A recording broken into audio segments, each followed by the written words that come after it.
Hey, how's it going, everybody? Thanks for tuning in to The Real for Real. If this is your very first time checking us out, thank you for checking us out, and go ahead and hit that like and subscribe button. And if you've been watching us this entire time, we appreciate your continued support. So things are going to be a little bit different for the next couple of episodes. Right now, we're meeting virtually. COVID is real out here in H-Town. And so we're trying to just take our precautions and just be careful. My man Ike over here, Isaiah, he got COVID recently. And I did. Sucked. How you feeling, man? You're okay though, right? You're getting better, huh? Oh yeah. I'm feeling good. Like I'm not too bad. This morning I got like some allergies going on. So if I'm in here looking like puffy eyed and whatnot, I promise I wasn't watching like, no chick flicks or nothing and crying before that. I'm good. Yeah, I was like, man, it look like you've been crying. That's what we call it now. We call it allergies. I'm just calling it allergies. That's what we calling it. Yeah, man. I'm telling you, it's allergies. It's just that. I'm gonna watch all the sad flicks after I get off of here today. I'll wait for that for later. All right. Well, hey, I'm glad you're getting better, man. So today's episode, we're going to be talking about movies that were slept on to us. A movie last year from 2021 that we feel like is just super slept on, underrated, a hidden gem that we felt like you should have watched, that we really appreciated. So I'm going to go ahead and let Trev start it off, man. What do you have as like your number one slept on movie of last year? I don't know if I would call it my number one slept on movie of last year, but I think it's one that was underappreciated, and it's Malcolm and Marie. It was on Netflix, came out, I think, in early February of 2021. Still available on Netflix if anybody wants to watch it. Stars my boy, John David Washington, who's on his way to becoming a star, and Zendaya, who's also a star. Euphoria. She's killing the game right now. Killing the game right now. Yeah. And actually, for me, this film was the one that made me see her in a different light, actress-wise. Because beforehand, she was still kind of, the girl from Disney. She was in a couple of Spider-Man movies, but on this one, I was like, okay. Euphoria did that too, but this just took it to another level for me, and I was like, man. You actually looked at her like you look good, actually. What'd you say? You looked at her like you actually look kind of good, actually.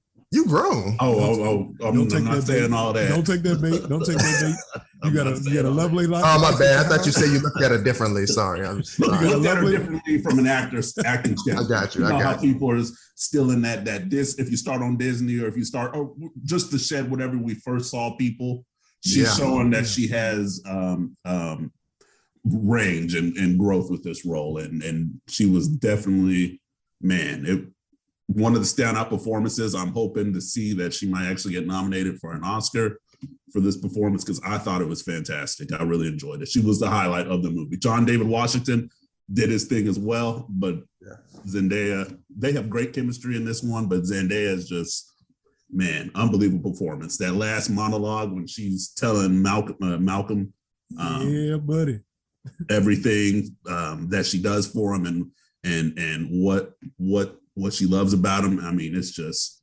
beautiful. It was directed by Sam Levinson. That's the same guy who's worked with her for Euphoria. And you know him. If you're a fan of Euphoria, you might be a fan of this. You love his direction and his style and all that. Just like with Euphoria, very effective use of music, and I love the music they used here.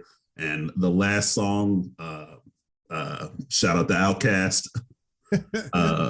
It's just perfect when they drop it at the end. Perfect ending to this movie. So that's one of my favorite jams right there. I love how the movie, the music goes by the mood, right, and the conversation. How they communicate with each other through music. I love that about the movie. Yeah, and I thought that was really cool. Now, a lot of people like to say this movie is too toxic and they couldn't finish it. I watched this movie 3 times when it first came out because I watched it by myself. Then I had to show my wife. Then I watched it with my parents. 10 minutes in, my mom said, "This is too much," and we got up and walked out. But it's a great movie. It's a nice, realistic look at a relationship, and I highly recommend it. Catch it on Netflix. It's funny, Isaiah and I were talking about it earlier this year because we were thinking about doing an episode with it, like when it first came out, but we just, with all these releases, we didn't have the time to. But man, it was like Isaiah said something interesting. He said it's like it's 2 movies in one. Like you have their relationship, and then you have like commentary of the industry, like of Hollywood, of directors and filmmakers. Yeah. And the comment, and if for me at least, that's one thing that I usually don't care too much about. I don't really like watching movies about making movies or anything like that. And I understand, it's written by Sam Levinson, who's obviously very, very, very busy in the movie and TV game right now. So of course you have to write about what you know. Yeah. So those parts I could see, and I feel like that's what slowed down the movie a lot, because I was just like, nah, let's get more into this relationship. But also those were to serve as the comic relief because they get tense. Malcolm, he's shooting from the hip a lot. There was a bunch of headshots taken. Yeah. Or should I say heart shots? Especially when she was in that tub, just minding her business. The argument was over, and he came back over there and started just like he went for the kill. I was like, oh no! I was just like, no, brother, don't go back in there. Don't go back in there. Yeah, dude was venomous. You know why I think people have a problem with it though is because like it can be uncomfortable, like seeing yourself in a movie like that. When you see something so toxic, you'd be like, because I know for myself, I was like, oh, I got the moments where I know the argument's over, but I'll still go in the other room. Like, I want to get my point across here. And then it starts over again. Because me and Bev, we were looking at each other. She's like, you know, you do that, right? I'm like, I know. You speaking 100. I think I really like the way you put that. People probably didn't like seeing themselves in this movie. Oh, yeah. You've been in a relationship with somebody, like you said, sometimes it's hard to turn off the pettiness. Well, and not even just the pettiness though. I mean, just thinking about the fact that like there's so many things that I think we just skirt or we don't see, like we forget how much people do for us or what people are enduring on the other side of it. So when it blows, like when it comes full force like it does in that movie, I mean, granted, sometimes when that's getting spewed back on you, you just feel bad. You feel personally hurt. And you instantly go into defense mode. And that was what was killing me about it. It was like, dang, this could be resolved if you would just listen to what she's saying and she listened to what he's saying. Like they're not trying to hurt each other. But instantly, the moment something came out, boom. Oh, I'm taking that as a personal hit. So I'm going to put up my wall and I'm going to hurt you too. I was like, yeah. Seeing yourself is right. And I was going to say, and something about intimate relationships where you react like that. Because when you're at work and somebody says something slick, it's easy for you to just go, okay. And then like, you kind of put it in your back pocket. You remember, but you don't feel like you got to react. But when it's your intimate partner, you like, oh, wait, what? Yeah. Well, not to mention, you didn't spend all day sitting there holding stuff back. When you get home, you ain't ready to hold nothing back no more. That's true. That's true. You're like, ladies and gentlemen, Malcolm and Marie, make sure y'all watch it. It's on Netflix. For sure. Highly recommended, right? Okay. And if you don't like it, come at me in the comments, please. There you go. He asking for the smoke. Isaiah, what you got, man? Oh, y'all gonna put, man, all right, I'm gonna tell y'all, this one is slept on, and I'll guarantee you, even after this video, most of you are still gonna sleep on it. Okay, which one? Because when you saw the trailer, you was like, hell no. Like you instantly said, hell no. And I'm talking about the movie Lamb. It's produced, distributed by A24. It is an Icelandic film, and it was a good movie. Now, y'all know I definitely got a thing for A24 films. So I know I'm in that little niche spot right now. I'm in my bag here. But it was a good film. I'm talking, first, I've got to say originality. There is no movie like this movie, and I don't think there will be another one for a while. Part of the reason I've always loved A24 is that I think that they take some risk in terms of the type of stuff they put out there. And this one was super original for the year. Super original. If you can find one more original than that, you can't. I'm just gonna say it, you can't. So its originality was great. It's great use of imagery, as they always do. Like there are some cool planned out parallel images throughout the film that are really cool in terms of like the idea of like the taking of babies. There's a parallel image happening with their taking of life. So that's there. There's this parallel of like motherhood in a sense at times, and being hurt in motherhood. So that's kind of neat. It's really good in that sense. But I'd say that the most interesting piece about it is that it's like a choose your own like interpretation. Like it's crazy. The movie. Go for it. No, I was just gonna say, you saying that makes me interested in it. I'm a little concerned because usually movies that are choose your own interpretation, I think that it's just it's hard to pull off when it's choose your own interpretation. No, because they leave things too ambiguous, and it's just all like, nah, go ahead and do better at saying what you want to say. But so I'm interested to see that then, if that's the case. No, I hear you. I mean, and that's also a testament to its storytelling as well, just because of the fact that like it tells its story, and there is a basic story that you can just choose to go with. But there are so many like different things that are going on within the plot and the characters, including our lamb, our humanoid lamb that is in the film, that it does just give you this nice way of interpreting what themes are actually being talked about in this movie and what's going on. I'm telling you, you will not regret it. And there was a lot of stuff that came out this year that I thought about putting out like to do for the episode. I thought about Zola. I thought about The Green Knight, which are all technically still A24 films. Yeah. I ain't gonna lie. I was you're trying to diversify. No, I did have some outside there because there was a Promising Young Woman I thought was still good. I thought about doing that one, and I thought about doing Demon Slayer too. To my anime, I thought about it too. I thought about it, but I was like, I know ain't no anime people slept on it, so it's cool. So I'm telling you, Lamb is not what you think. It is not what you think it's going to be about 100%. Or I know you sent me that trailer, and I was like, I don't know. Now, I like A24, but that trailer kind of threw me off a little bit. Not gonna lie. Lamb is worth the watch. It's not what you think, but at the same time, it is exactly what you choose to make it. It is what you choose to make of the film. It was. So are you choosing to make it a good film, or is it actually? Ooh, it is a good film. It is a good film. I'm telling you. But Trev, he says that for everything A24 though. So, we'll have to watch it and we'll have to see. And then the folks out there, y'all can get in the comments and let know. Lamb, go see it. Lamb, watch it. So, all of you, Kevin, watch it. All right, no, I'm gonna watch it though. Honestly, it's not what you got for us. Crazy. For y'all, man, y'all already know I've been talking about The Last Duel for a minute now. This movie came out October of last year. The screenplay was by Ben Affleck and Matt Damon. They haven't done a screenplay together since it came out October. Oh, okay. I guess October last year.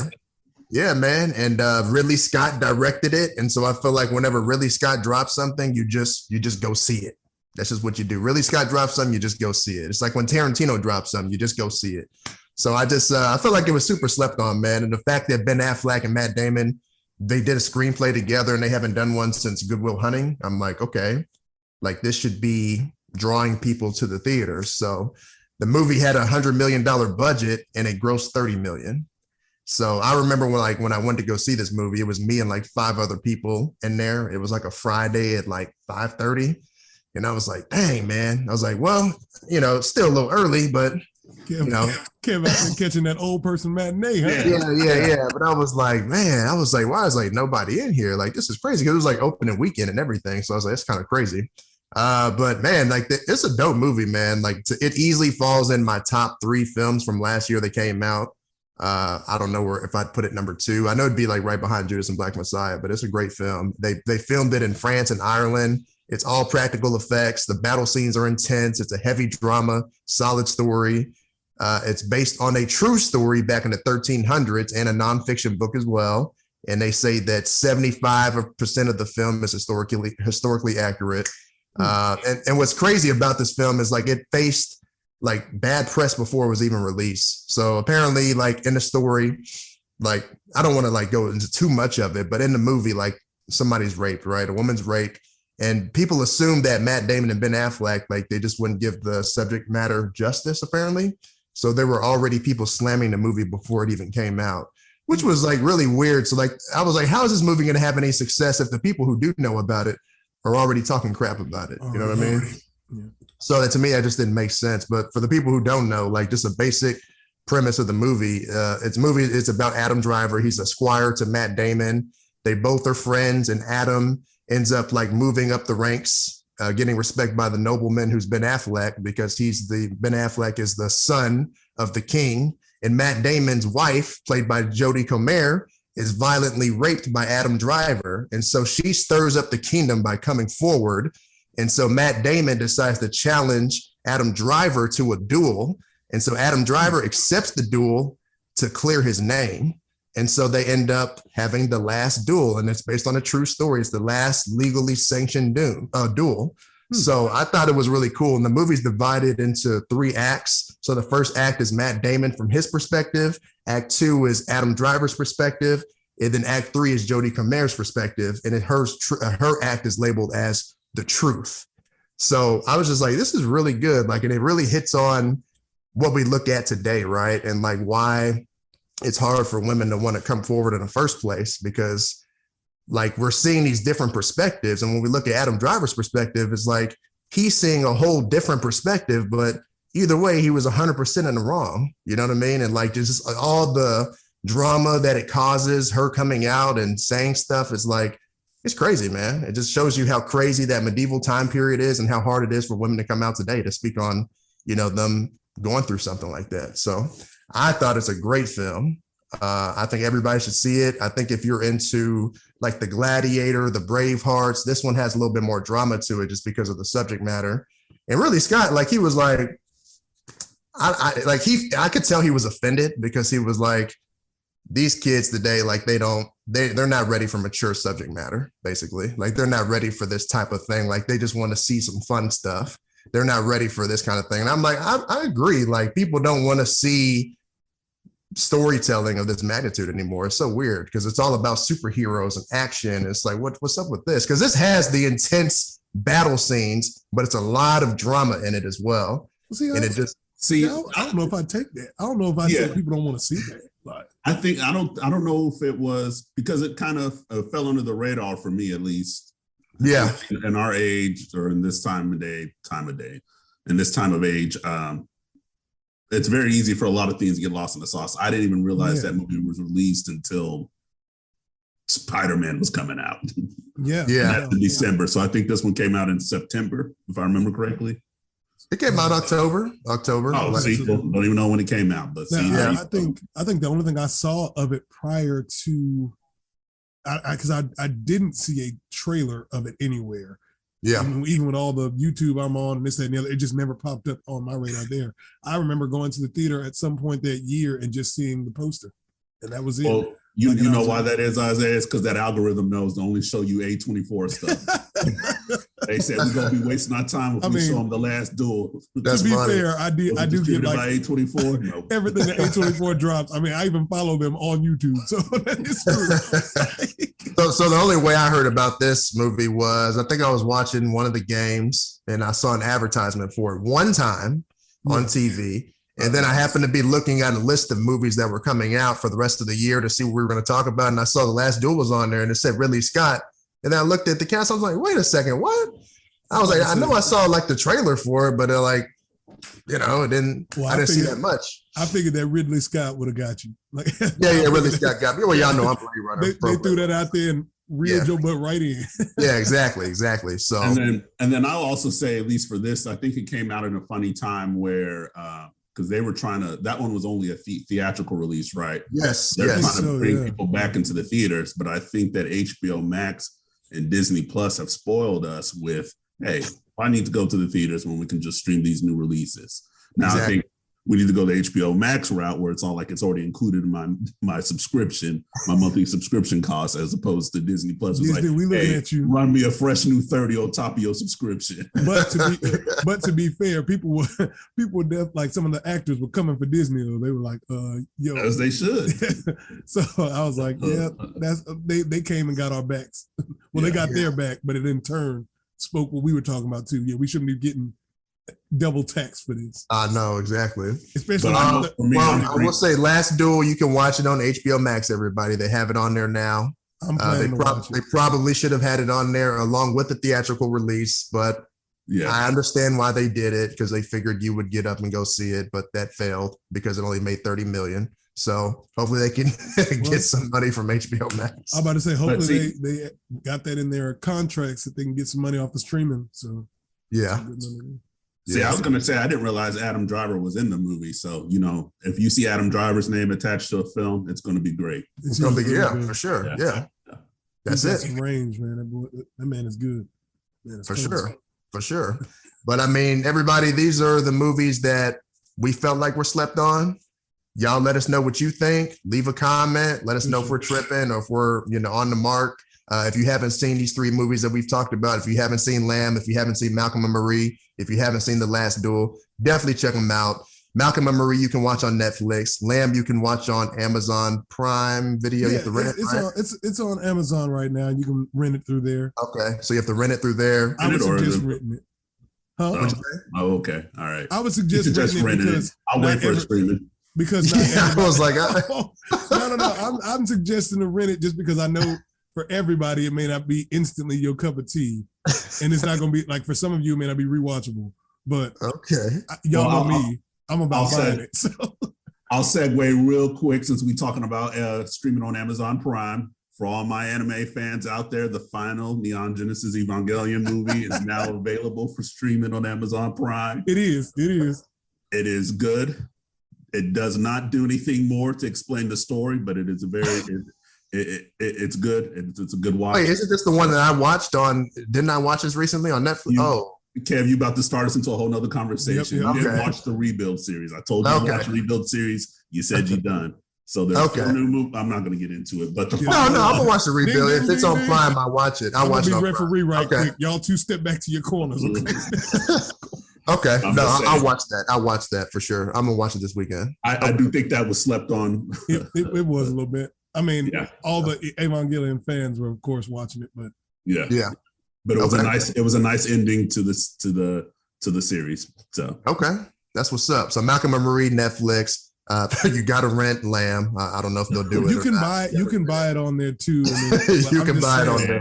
I don't know about that. Look, it's a slept-on film, and I know what all of y'all were thinking. Let me ask right now. We're gonna be real right quick. Have y'all seen it? I haven't seen it. No, I haven't seen Lamb. Were you interested in seeing it? Not based on the trailer that you sent me. Not based on the trailer you sent me. No. I was interested, but I wasn't going to go see it in the movie theaters, and I'm not going to pay to rent it or buy it. I will wait for it until it's included with whatever subscription. So that's a no. That's a long way of saying. That was his way of saying it ain't that important. And that's the only reason I threw out the word renting it. I was like, because most people would because they felt that way. I know when I saw the first trailer, I was sitting with somebody, and that person looked me in the eyes and said, hell no, I'm not watching it. we both had this idea it's going to be this demonic or weird beast. No, it wasn't anything of that nature. So just rent it. $2.99, and if you like it, then you can go buy it. I'm going to check it out. A24 usually don't miss. I'll watch it. They do a good job with horror, suspense type things. So I'll go for it for sure. But yeah, Last Duel, HBO Max, everybody. So let us know what you think. We appreciate you tuning in. Hey, until next time, everybody. Peace. Later, everyone.